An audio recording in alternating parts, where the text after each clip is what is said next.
देखो sir, Suzlon energy के ऊपर मैं आपको बता रहा हूँ, फिर सबकी नज़रें आ गई हैं। कंपनी ने कहा है कि 4 नवंबर को ये अपना रिजल्ट प्रस्तुत करेंगे। अच्छा, अब बात करेंगे कोल इंडिया की। देखो सर, मैं आपको बताऊं, कोल इंडिया जिस महत्वपूर्ण खनिजों के लिए वर्क कर रहा है, यानी कि उसमें नीलामी, इसको हमें समझना पड़ता है। अगर मैं आपको बताऊं, श्री सीमेंट का शेयर इस वक्त 29,000 का है, और हम इसकी पहले की विधि देखें 2001 की, तो 30 रुपये करीब का शेयर भी अलग अलग महत्व है।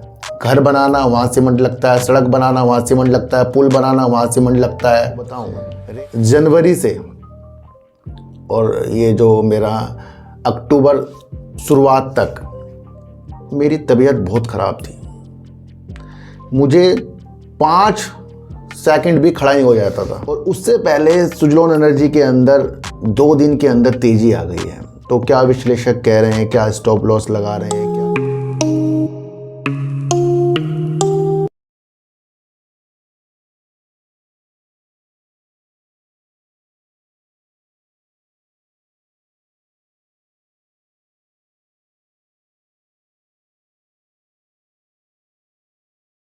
नमस्कार, मैं स्वागत करता हूं आपका अपने ही चैनल पर, जिसका नाम है सार्थक बाजार से। आज बात करेंगे सर, सुजलोन एनर्जी का रिजल्ट आने वाला है, और उससे पहले सुजलोन एनर्जी के अंदर 2 दिन के अंदर तेज़ी आ गई है। तो क्या विश्लेषक कह रहे हैं, क्या स्टॉप लॉस लगा रहे हैं, क्या चीज़ें बता रहे हैं, क्या रणनीति बन रही है, क्या इसका पहले का रिजल्ट था, उस विधि को आज हम समझ कर चलेंगे। दूसरी बात करेंगे, मेरे प्यारे सब्सक्राइबर ने कहा था सर, टाटा कैपिटल का जो अभी 13 अक्टूबर को आईपीओ आया है, उसके ऊपर वीडियो बनाइए, तो उसकी स्थितियों को भी समझेंगे। कोल इंडिया क्या महत्वपूर्ण कदमों के लिए आगे बढ़ रहा है और विदेशों के अंदर और देश के अंदर अपनी स्थितियों को बढ़ा रहा है, उन स्थितियों को भी आज हम समझ कर चलेंगे। देखो सर, कल मैंने आपके लिए वोडाफोन आइडिया हो गया, वार्ड विजार्ड कंपनी होगी, उसके अंदर वीडियो बनाई थी। मेरे प्यारे ज्वाइन मेंबर जिन्होंने मुझे ज्वाइन कर रखा है, उन्होंने कहा सर कुछ शेयर बताइए। देखो सर, मैं आपको एक स्थितियां बताऊं कि हम सेबी से रजिस्टर्ड तो यहाँ पर है नहीं कि हम कहें भैया ये शेयर खरीद लो, वो बेच लो, ये कर लो, वो कर लो। तो उसमें तो लगेगा भी वक्त, क्योंकि उसके लिए काफ़ी एग्ज़ाम देने पड़ते हैं, पढ़ना पड़ता है, तो उसमें वक्त लगेगा। हाँ, आ सकता है वो दिन भी जब हम उस चीज़ का अध्ययन करके उसमें आगे बढ़ेंगे। पिछले मैं आपको बताऊं, जनवरी से और ये जो मेरा अक्टूबर शुरुआत तक मेरी तबीयत बहुत ख़राब थी। मुझे 5 सेकंड भी खड़ा नहीं हो जाता था। बाकी सारी चीज़ मैं कर लेता था, जैसे बाइक चलाना, कार चलाना, बल्कि मेरे से चला नहीं जा रहा था और ना मेरे से खड़ा हो जा रहा था। तो उस स्थितियों से भी मैं बाहर निकला हूँ, और आप सब ने ही मेरा वो साथ भी दिया है, क्योंकि मैंने इतनी बीमारी के बाद भी एक भी दिन अपनी वीडियो बनानी नहीं छोड़ी है, ये भी आप ध्यान रखना। तो इस लाइन के अंदर, स्टॉक मार्केट के अंदर अध्ययन करने से ही बहुत कुछ मिल जाएगा, मेरा तो ये मानना है इसके अंदर। तो ये जो मेरे 8 महीने निकल गए, 8-9 महीने निकल गए, बड़े टेंशन में निकले हैं, और फिर भी मैंने उस मुसीबत को जीता है। तो ये भी आप समझ कर चलना। दूसरा, मेरे प्यारे सब्सक्राइबर ने पहले भी कमेंट किया, कल भी दोनों वीडियो में कमेंट किया है, सर कोई शेयर बता दीजिए। देखो सर, मैं आपको फिर कह रहा हूँ ना, सेबी से रजिस्टर्ड में नहीं हूँ, लेकिन मैं आपको वो विधियाँ बता सकता हूँ जहाँ से हमें वो नॉलेज आ जाए कि कौन सा सेक्टर, क्या न्यूज के इफ़ेक्ट है, उससे आगे हम क्या कर सकते हैं, क्या नहीं कर सकते हैं। वो सारी चीज़ आपको इस चैनल पर मिल सकती है, अगर उसे आप खोजें। उसे खोज कर आप आगे बढ़ सकते हैं। मैं आपको इतनी सी एक बात बता दूं, तो वैसे मैंने उनको कहा था कि आईटी सेक्टर हो गया, सीमेंट सेक्टर हो गया, पर शेयर नहीं बताया ना। मैंने कहा ये सेक्टरों की तरफ अपनी नज़र रखनी चाहिए। तो आज आपको सीमेंट सेक्टर में बड़ी तेज़ी देखने को मिली होगी, कल का कमेंट देख लेना आप। देखो सर, सीमेंट सेक्टर के भी अलग अलग महत्व है। घर बनाना वहाँ सीमेंट लगता है, सड़क बनाना वहाँ सीमेंट लगता है, पुल बनाना वहाँ सीमेंट लगता है, रेलवे में कोई इंफ्रास्ट्रक्चर में वर्क हो रहा है वहाँ सीमेंट लगता है। तो ये एक ऐसी विधि है जहाँ निरंतर इसकी ज़रूरत पड़ती जाएगी। काफ़ी चीज़ों में जो इंफ्रास्ट्रक्चर वर्क होते हैं उसके अंदर सीमेंट का यूज होता है, और उस विधि को आपको समझना है कि वो कैसे कैसे शेयर होते हैं, वो किस हिसाब की स्थितियाँ होती हैं, जिसको हमें समझना पड़ता है। अगर मैं आपको बताऊँ, श्री सीमेंट का शेयर इस वक्त 29,000 का है, और हम इसकी पहले की विधि देखें 2001 की, तो 30 रुपये करीब का ही शेयर था।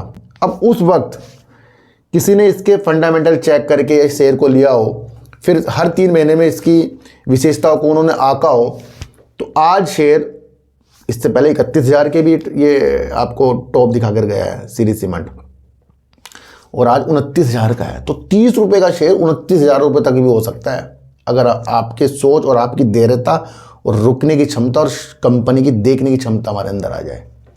तो सीमेंट सेक्टर के अंदर और भी बहुत ऐसी कंपनियां हैं जो अभी फाइट कर रही है और अलग अलग नीतियों से आगे भी बढ़ रही है। इस तरह अल्ट्राटेक सीमेंट आज 12,000 रुपये करीब का है। तो सीमेंट के जितने भी शेयर हैं अधिकतर वो ऊंचाई की तरफ हैं। तो ये जो वजूद है ये आगे बढ़ते जाएंगे, ये आप समझ कर चलना, है ना। तो इस तरीके से ये नहीं कि ये जो कंपनी आज टॉप पर बैठी हैं तो क्या इन्होंने अपनी सेल को कम कर करके लॉस में आके इस मुकाम पर है। तो छोटी मोटी कंपनियों में अगर लॉस आ जाए तो उसका शेयर ऊपर आ सकता है, क्योंकि वहाँ ऑपरेटर अपनी गेम खेल सकते हैं। पर हर बार उसका सेल कम होती जा रही है, तो आपको समझना है कि उसका फंडामेंटल, उसकी स्थितियाँ खराब हो रही हैं। 1-2 क्वार्टर में सेल कम हो जाए, 1-2 क्वार्टर में लॉस हो जाए तो वो तो चलता है, पर उससे किस तरीके से कंपनी उभर रही है। जितनी भी बड़ी बड़ी कंपनियां बनी हैं तो वो निरंतर ग्रोथ के साथ बनी है और वो अपने वजूद पर खड़ी है। तो ये भी आपके अंदर एक कला आनी चाहिए, है ना। तो वो समझने के तरीके आपको आने चाहिए। देखो सर, सुजलोन एनर्जी के ऊपर मैं आपको बता रहा हूँ, फिर सबकी नज़रें आ गई हैं। कंपनी ने कहा है कि 4 नवंबर को ये अपना रिजल्ट प्रस्तुत करेंगे। कल और आज में 2 दिन मिलाकर करीब कंपनी का शेयर 58 रुपये, 53 रुपये से 58 रुपये तक पहुंच गया। और जितने भी निवेशक हैं उनकी आस और इससे बन गई। और इससे पहले अगर आप देखें तो कंपनी ने 80 के ऊपर भी टारगेट दिखा रखे हैं आपको। दूसरी स्थिति अगर आप देखें तो पिछले 3 क्वार्टर से जो इसके प्रमोटर हैं कम भी होते जा रहे हैं, तो आपको ये भी समझना पड़ेगा, है ना। और पब्लिक कंपनी के अंदर बढ़ती जा रही है। तो ये रिजल्ट के इफेक्ट 1 से 2 दिन के होते हैं, और उससे पहले कुछ स्थितियां भी आपको भापनी चाहिए। क्या इस बार जो भी विश्लेषक स्थितियां बता रहे हैं, एक एक्सपर्ट हैं जो आप न्यूज़ में देख सकते हैं, वो कह रहे हैं कि भैया 45 रुपये का इसका स्टॉप लॉस, और 70 रुपये तक की कंपनी अगर सही तरीके से रहा तो 70 रुपये तक भी पहुंच सकता है। इससे पहले 80 तक भी इस कंपनी का शेयर गया था। तो एक्सपर्ट ने अपनी राय भी हमें बता दी है 45 के स्टॉप लॉस, और उन्होंने अलग अलग तरीक़ों से बताया, जैसे कि इसके पास 5.7 गीगावाट की ऑर्डर बुक है जो तेज़ी का कारण बन रही है। दूसरा, कंपनी को PSU यानी कि सरकारी खेमे से भी ऑर्डर मिलता जा रहा है। तो ये विधियाँ बताई, ये सारी चीज़ें पुरानी है, ये आपको पता है कि कंपनी के पास ऑर्डर बुक बहुत ज़्यादा है। पर वहाँ विशेषता आपको देखने को मिल रही है कि कंपनी के अंदर जो प्रमोटर निकल रहे हैं, तो ये चिंता का विषय हमारे लिए हो जाता है। तो वो सारी विधियाँ आपको समझकर चलनी पड़ेगी। दूसरा, इसका अगर हम फंडामेंटल चेक करें, अच्छा एक न्यूज़ और निकल कर आई है यहाँ पर सुजलोन एनर्जी के अंदर। सुजलोन एनर्जी ने भैया एक नियुक्त कर लिया है चीफ फाइनेंशियल ऑफिसर को, जो इनका नाम है राहुल जैन, जो मुख्य वित्तीय अधिकारी इनको नियुक्त किया गया है। वैश्विक अक्षय ऊर्जा समाधान प्रदाता सुजलोन ग्रुप ने राहुल जैन को नया मुख्य वित्तीय अधिकारी और प्रमुख प्रबंधकीय कार्मिक नियुक्त किया है, जो 15 दिसंबर 2025 से प्रभावी होगा। कंपनी ने बुधवार को एक बयान में कह दिया है। देखो तो इनको SRF लिमिटेड एक कंपनी है, उसके अंदर 17 वर्ष का इनको अनुभव है, करीब 2 दशकों का इनको अनुभव है। SRF से पहले उन्होंने जुबिलैंड में भी वर्क किया है, 1 दशक तक वहाँ वर्क किया है। योग्यता अगर इनकी देखें तो ये CA हैं। राहुल अपने साथ विभिन्न संगठनों में व्यापक अनुभव लेकर आए हैं, तो कंपनी के अंदर ये विशेषताओं के तौर पर अपनी क्षमता के साथ आए हैं। अच्छा, ग्रुप के उपाध्यक्ष गिरीश तांती ने कहा, हमें सुजलोन नेतृत्व टीम में राहुल जैन का स्वागत करते हुए खुशी हो रही है, क्योंकि हम अपनी विकास और परिवर्तन यात्रा के अगले अध्याय की शुरुआत कर रहे हैं। वित्तीय परिवर्तनीय विलय और अधिग्रहण और धन उगाने में अपनी रणनीतिक विशेषज्ञता के साथ राहुल हमारी क्षमताओं को मजबूत करने और भविष्य के लिए तैयार ग्रुप के निर्माण में महत्वपूर्ण भूमिका निभाएंगे। तो ये कंपनी की तरफ से भी कह दिया गया है। अच्छा, ये भी मैंने आपको भी बताया था कि सोशल मीडिया पर 1 दशक के सवाल पर मार्केट एक्सपर्ट पंकज ने कहा कि स्टॉक को 45 रुपये का स्टॉप लॉस रखकर होल्ड किया जा सकता है और 70 रुपए के टारगेट दिख सकते हैं। और बाद में क्या लिखा है, हालांकि जो क्वार्टर आ रहा है उसके नतीजों से पहले कुछ प्रॉफिट बुकिंग देखने को मिल सकती है। रिजल्ट से पहले, रिजल्ट 4 नवंबर को आ रहा है, उससे पहले तेजी आ गई। अब इस तेजी का फ़ायदा ऑपरेटर भी उठाएंगे, आप समझ कर चलना। तो क्या तो सही है, 45 का स्टॉप लॉस 70 तक जा सकता है और प्रॉफिट बुकिंग आ सकती है। तो 2-3 दिन की तेज़ी से उत्साहित होना हमें बंद करना पड़ेगा और स्थितियों को समझकर आगे बढ़ना पड़ेगा।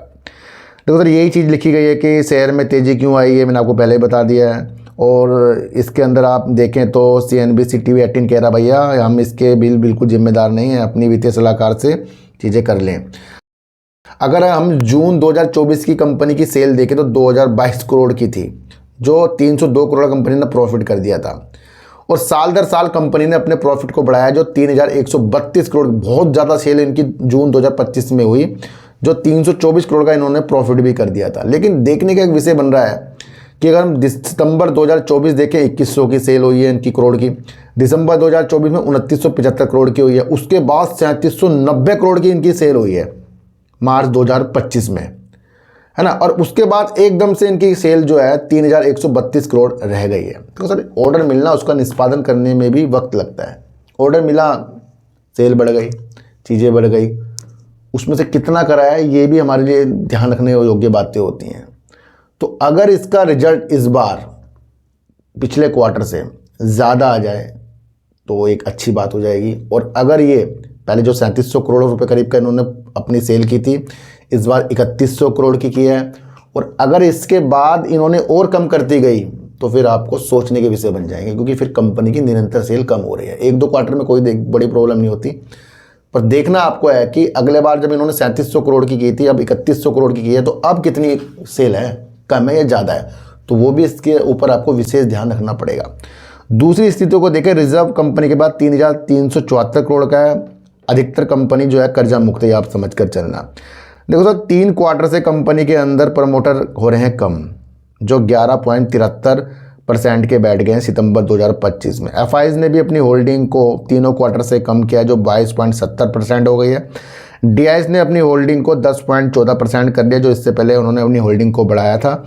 और पब्लिक कंपनी के अंदर लगातार 3 क्वार्टर से बढ़ रही है, जो 55.40% हो गई है। तो कहीं ना कहीं कंपनी के अंदर पब्लिक ज़्यादा हो गई है। और ये सारी विशेषताएं कंपनी के अंदर जो तेज़ी आ रही है, कोई विशेष न्यूज़ नहीं है, बल्कि जो उसका क्वार्टर 2 है उसकी विशेषताएं, और वहाँ आपको समझकर चलने की स्थितियाँ होती हैं, ये आप समझ कर चलना। अच्छा, अब बात करेंगे कोल इंडिया की। देखो सर, मैं आपको बताऊं, कोल इंडिया जिस महत्वपूर्ण खनिजों के लिए वर्क कर रहा है, यानी कि उसमें नीलामी में भाग लेगा, उसको भारत के अंदर बाहर से लेकर आएगा, वो कितनी चीज़ों में यूज होता है। जैसे आपको देख रहे हैं, इन्वर्टर में हो गया, जैसे बैटरी होती है, सोलर हो गया, पवन चीज़ें हो गई, पवन की चीज़ें हो गई, जल विद्युत की चीज़ें हो गई, है ना, इलेक्ट्रिक वाहन हो गए, इलेक्ट्रिक कार हो गई। तो वहाँ सारी कुछ महत्वपूर्ण जो खनिज होते हैं उसकी ज़रूरत होती है। इस चीज़ के ऊपर चीन का दबदबा, जो महत्वपूर्ण खनिज है ना, उसका दबदबा ज़्यादा है, और वो कहीं ना कहीं बार बार जो चीन है ना परेशान करता रहता है। तो देश के अंदर चीन की निर्भरता को कम करने के लिए कोल इंडिया ने एक महत्वपूर्ण कदम उठाया है, जो इन खनिजों के लिए भारत के अंदर बोली की विशेषताओं के साथ आगे बढ़ेगा। दूसरा, विदेशों के अंदर भी नए साझेदार ढूंढकर ये वहाँ खोज करेगा, और वहाँ से जो खनिज है उस पर वो वर्क करेगा और भारत के अंदर लाएगा। तो यानी कि एक महत्वपूर्ण वर्क हो गया कोल इंडिया के लिए। कोल इंडिया भारत की एक कोल पर बड़ी कंपनी है, जो नवकरणीय ऊर्जा के लिए भी विशेष तौर पर वर्क करती जा रही है। तो यहाँ कोल इंडिया एक हमें महत्वपूर्ण चीज़ दिखा रहा है, जहाँ पर वो खनिजों के लिए वर्क करेगा। अच्छा, छोटी सी न्यूज़ समझ लें, लिथियम से कोबाल्ट तक महत्वपूर्ण खनिजों की खोज में जुटी कोल इंडिया। इस समय महत्वपूर्ण खनिज की तलाश तेज हो गई है, क्योंकि विभिन्न देश चीन पर निर्भरता कम करना चाहते हैं, जिनका इस खनिजों के उत्पादन और प्रसंस्करण में दबदबा है। तो चीन का तो दबदबा है, इसको पूरा कर रहा है कोल इंडिया, जहां वो घरेलू और विदेशों दोनों स्तरों पर महत्वपूर्ण खनिजों की स्थिति को आगे बढ़ाएगा। अब कंपनी खनन मंत्रालय के 6ठे चरण की महत्वपूर्ण खनिज की बोली में भाग लेने की तैयारी में है। तो भैया, कंपनी ऑस्ट्रेलिया, अर्जेंटीना, चिली सहित अन्य इलाकों में महत्वपूर्ण खनिजों की तलाश जारी रखेगी, ये आप समझ कर चलना। तो है कंपनी देश के स्वच्छ ऊर्जा की ओर परिवर्तन और महत्वपूर्ण खनिजों में आत्मनिर्भरता को समर्थन करने पर ध्यान केंद्रित और साझेदारी की खोज भी कर रही है। लिथियम, ग्रेफाइट, कोबालाट, निकल और दुर्लभ धातुओं के लिए CIL यानी कि कोल इंडिया की नज़र विदेशी खदानों पर है। इनका इस्तेमाल स्वच्छ ईंधन, तकनीकी, इलेक्ट्रॉनिक वाहन और एडवांस इलेक्ट्रॉनिक्स में होता है। कंपनी ने कहा कि इस पर कई स्तर पर काम चल रहा है। तो ये एक ऐसी चीज़ हो गई जहाँ कोल इंडिया ये चीज़ जो बता रहा है ये फ्यूचर की चीज़ दिखा रहा है और ये महत्वपूर्ण है भारत के लिए, आप समझ कर चलना। अच्छा, अब बात करेंगे टाटा कैपिटल की। देखो टाटा की कंपनी है और पहले से ये कंपनी अपने कार्यों में वर्क कर रही है। अभी ये लिस्ट हुई है, 13 अक्टूबर को लिस्ट हुई है। देखो सर, भारत की NBFC एक कंपनी है जो छोटे मोटे लोन देती है। कार लोन हो गया, होम लोन हो गया, व्यक्तिगत लोन हो गया, अलग अलग नीतियों के साथ लोन हो गया। अगर इसके हम कंपटीटर देखें तो भाई बजाज फाइनेंस भी है ना। अब तो जियो भी इस तरीके का वर्क कर रहा है और भी इस तरह की कंपनियां, जिसे अगर हम समझें तो भारत के अंदर काफ़ी कंपनी इस तरह वर्क कर, जहाँ मित्तू फाइनेंस हो गया, SBI कार्ड हो गया, L&T फाइनेंस हो गया। तो कंपनी पहले इसके ऊपर वर्क कर रही है, लेकिन जो इसका इस बार का क्वार्टर आया है ये पहली बार आया लिस्ट होने के बाद। तो आप ये समझना, तो ये NBFC कंपनी है जो गैर बैंकिंग संस्थान है, जो कंपनी इस तरीके के लोन प्रोवाइड करती है। तो यह कंपनी का काम जो है बेस्ट है और टाटा का नाम भी है। तो इस तरीके की ये कंपनी है। देखो सर, व्यक्तिगत ऋण भी देती है कंपनी, चिकित्सा हो या शिक्षा हो या घर हो, इस तरह की स्थितियाँ हो, गृह ऋण हो, वाणिज्यिक वित्तीय हो, धन प्रबंधन, इस तरह की कंपनी वर्क करती है। दूसरी अगर हम कंपनी का मार्केट कैप देखें तो काफ़ी बड़ा मार्केट कैप है, 1,38,552 करोड़ का है। 326 का कंपनी का करंट प्राइस है, 337 रुपये कंपनी का हाई है और 319 कंपनी का लो है। तो अभी स्थितियाँ इसकी हमें और क्वार्टर तक देखनी चाहिए, क्योंकि इसके अंदर जो दोष और गुण हैं वो भी अभी तक अपडेट इसके नज़र पे नहीं हुए थे, यानी कि ताज़ा ये कंपनी वर्क कर रही है। दूसरी स्थितियों के साथ अगर हम देखें तो सितंबर 2024 में कंपनी ने 7,185 करोड़ की सेल कर दी थी, जहां 1,133 करोड़ कंपनी ने प्रॉफिट कर दिया था। और उसके बाद निरंतर कंपनी की सेल बढ़ रही है, चाहे मार्च 2025 हो, जून 2025 हो या फिर सितंबर 2025, अभी हाल ही में इसका क्वार्टर आया लिस्ट होने के बाद, जो 7,737 करोड़ की कंपनी ने अपनी सेल की और 1,119 करोड़ का कंपनी ने प्रॉफिट कर दिया, जो अच्छा खासी कंपनी की सेल साल दर साल और प्रॉफिट कंपनी का बढ़ रहा है। और अगर हम रिजर्व की बात करें, कंपनी का 32,277 करोड़ का रिजर्व, उधार अगर कंपनी में देखें तो 2,13,294 करोड़ का। देखो सर, ऐसी कंपनियों के पास उधार ज़्यादा ही रहता है, चाहे वो बजाज फाइनेंस हो, चाहे फिर ये टाटा कैपिटल हो। तो ये भी आप समझ कर चलना। दूसरा, अगर हम स्थिति को और देखें, कैश फ्लो आपको बता रहा है कंपनी अपनी ऑपरेटिंग एक्टिविटी से कुछ भी ऐड नहीं कर रही है। उधर स्थितियाँ देखें तो कंपनी अभी भी उधार लेती जा रही है। अगर हम प्रमोटर की बात करें तो कंपनी के अंदर 85.41% प्रमोटर है और सेबी का रूल है 18 या 3 साल के अंदर प्रमोटर को अपनी होल्डिंग में कमी लानी पड़ती है, यानी कि औरों को भी अपना एक मौका दे जब वो लिस्ट हुए हैं। तो 75% तक के प्रमोटर बाद में कभी आपको देखने को मिल सकते हैं। अभी तो कंपनी ताज़ा लिस्ट हुई है। FIs अगर हम देखें तो 3.31% है, DIs 3.13% है, पब्लिक कंपनी के अंदर 7.49% है और अदर कंपनी के अंदर 0.67% है। तो ये वो रणनीति है टाटा कैपिटल की। तो ऐसी कंपनियों के अंदर हमें खोना नहीं होता, ऐसी कंपनियों के अंदर हमें समझना होता है, जो हाल ही में अभी लिस्ट हुई है और टाटा के नाम से चल रही है और जिस क्षेत्र पर उसने कदम रखा वहाँ पहले भी कंपनियाँ वर्क कर रही हैं और ये भी कंपनी अच्छी खासी सेल कर रही है। तो टाटा का नाम है वो, यही है ना। तो किसी मेरे प्यारे सब्सक्राइबर ने कहा था तो समझने की स्थितियाँ पैदा होनी चाहिए हमारे अंदर, बाकी सब कुछ तो सर गूगल में आप देख ही सकते हो। तो आज की वीडियो आपको कैसी लगी एक बार मुझे ज़रूर बताना। तो किसी को भी खरीदने बेचने की नीतियाँ मेरे चैनल पर बिल्कुल भी नहीं है। मेरा कोई टेलीग्राम, कोई व्हाट्सएप ग्रुप नहीं है और ना ही आज तक मैंने बनाया। तो सर सच्ची वीडियो देखिए, अच्छी वीडियो देखिए, समझ कर चीटी काटा दीजिए, गाय को रोटी दीजिए और अपने बच्चों को ज़्यादा से ज़्यादा प्यार कीजिए, क्योंकि बच्चे ही आपकी मासूमियत से किस्मत पलटेंगे। तो फिर मिलेंगे आपसे नई वीडियो के साथ, जब तक के लिए नमस्कार।